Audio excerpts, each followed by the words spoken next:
It's 9:14 a.m. over the Caribbean Sea, November 12th.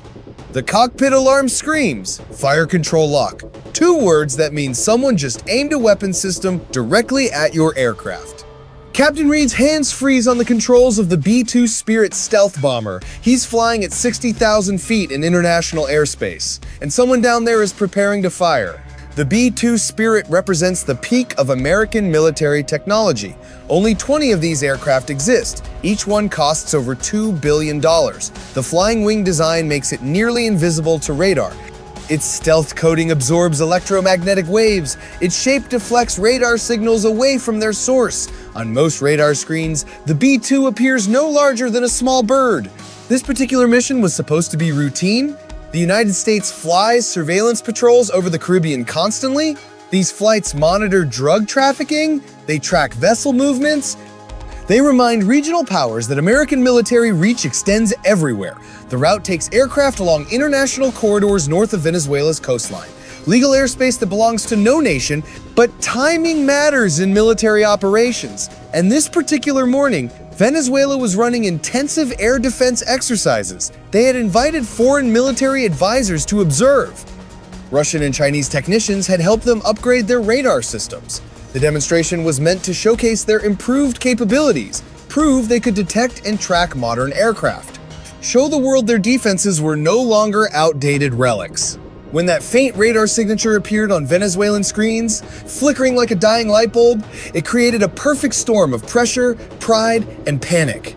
Inside the Venezuelan air defense trailer, positioned on a coastal hill with clear sight lines across the ocean, 3 operators monitored their screens. The lead operator was a 6-year-old woman named Sophia. She had trained on this system for 8 months, studied radar theory until her eyes burned, practiced tracking exercises hundreds of times, but she had never seen a real stealth aircraft before. The signature appeared at the edge of her display, barely visible, a ghost that shimmered in and out of existence. Her training said to track and report, follow the target, update headquarters. Let the chain of command make decisions. But the foreign advisors stood directly behind her, watching every move, judging her performance, and that contact was fading. Her commander, Major Hernandez, felt the weight of a dozen eyes on his shoulders. His career advancement depended on this demonstration.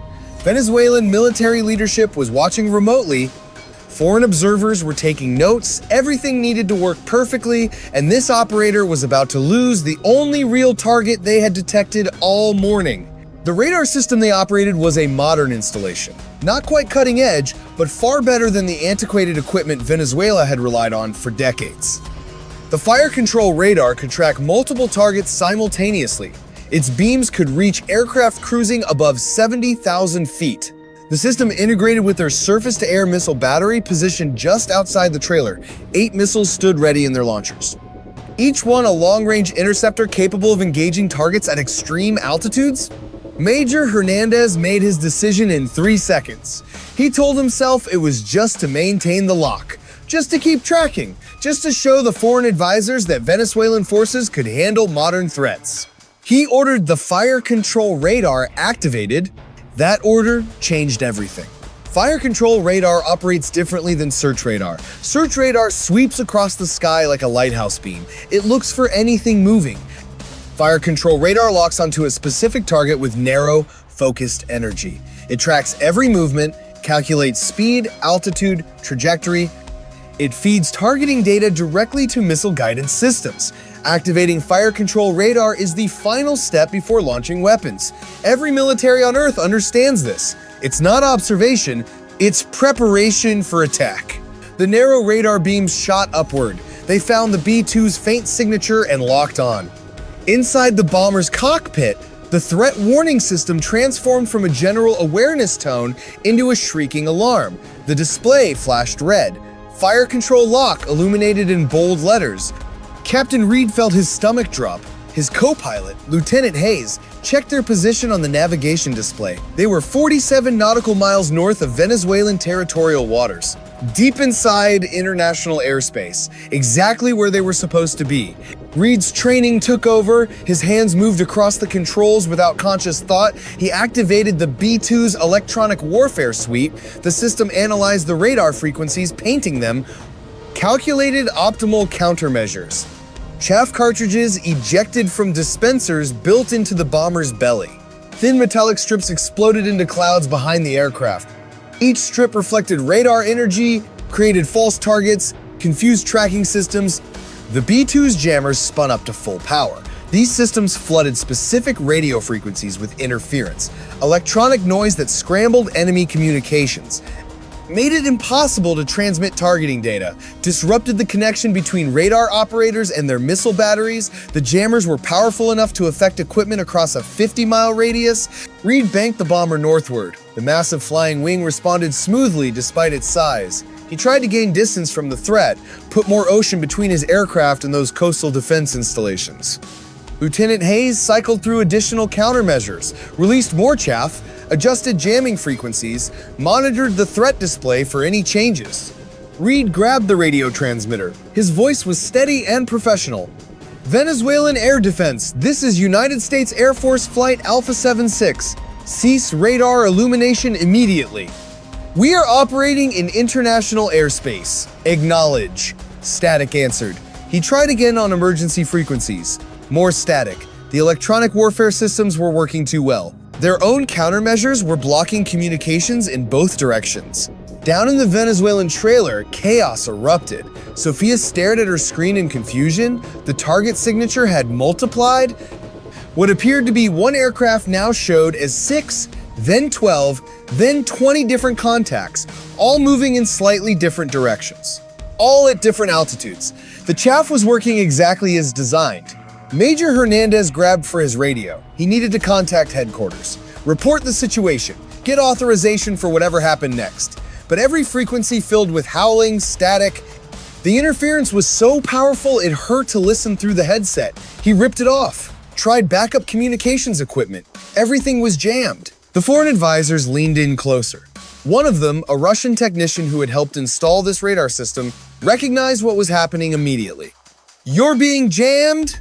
he said in accented Spanish. "That aircraft is flooding your communications. You can't receive orders. You can't transmit data." This is where military protocol becomes critical. When a commander loses contact with headquarters, when communications fail during a potential engagement, doctrine provides clear guidance. You do not escalate. You do not take offensive action without authorization. You defend yourself if attacked, but you do not fire first. Major Hernandez knew these rules. He had studied them, tested on them, sworn to follow them. But standing in that trailer, surrounded by observers, staring at a screen full of targets that were slipping away, he felt his judgment collapse under pressure. He convinced himself the jamming proved hostile intent, that the American aircraft was maneuvering for an attack, that his responsibility was to defend Venezuelan airspace, even though the bomber was nowhere near Venezuelan airspace. "Prepare weapons for launch," he ordered. Outside the trailer, the missile battery shifted into firing position. 8 transport erector launchers hydraulically tilted their canisters skyward. Each canister held a single missile. These were modern surface-to-air interceptors. Each missile stretched over 20 feet long, weighed nearly 2,000 pounds. The solid rocket motors could accelerate them to speeds exceeding Mach 4. Their range extended beyond 60 miles. Their ceiling reached above 80,000 feet. The warheads contained high explosive fragmentation charges, proximity fuses designed to detonate when the missile passed within lethal range of the target. The explosion would send thousands of metal fragments outward in an expanding sphere of destruction. Against an aircraft, even a glancing hit could prove catastrophic. Shredded control surfaces, punctured fuel tanks, destroyed engines. Inside the bomber, the threat warning system detected the launcher activation. A new alarm joined the cacophony. The display, updated with targeting geometry, showed the missile battery's position, calculated the engagement envelope, the range at which those missiles could reach them. Reed and Hayes were well inside that envelope.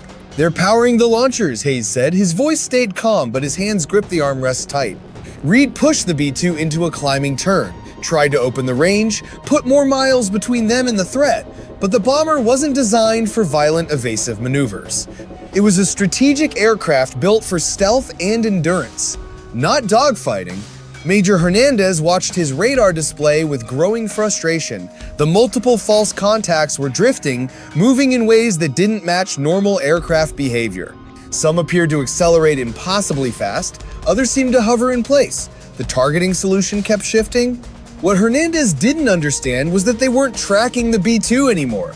The combination of chaff, electronic jamming, and atmospheric conditions had created a ghost return, a false echo that the radar system interpreted as a real target. The computer was showing them what they expected to see, not what actually existed. The algorithm had locked onto metallic chaff drifting in the wind. Hernandez interpreted the drifting contacts as evasive maneuvering, proof that the American aircraft was trying to escape or position for an attack. His tactical training, warped by pressure and pride, told him not to let this target slip away. Launch all missiles, fire. The sound was biblical. 8 missiles ignited simultaneously. 8 columns of fire erupted from the launchers. The ground shook like an earthquake. Inside the trailer, operators grabbed their consoles as the entire structure lurched. Outside, 8 brilliant white contrails climbed into the perfect Caribbean sky.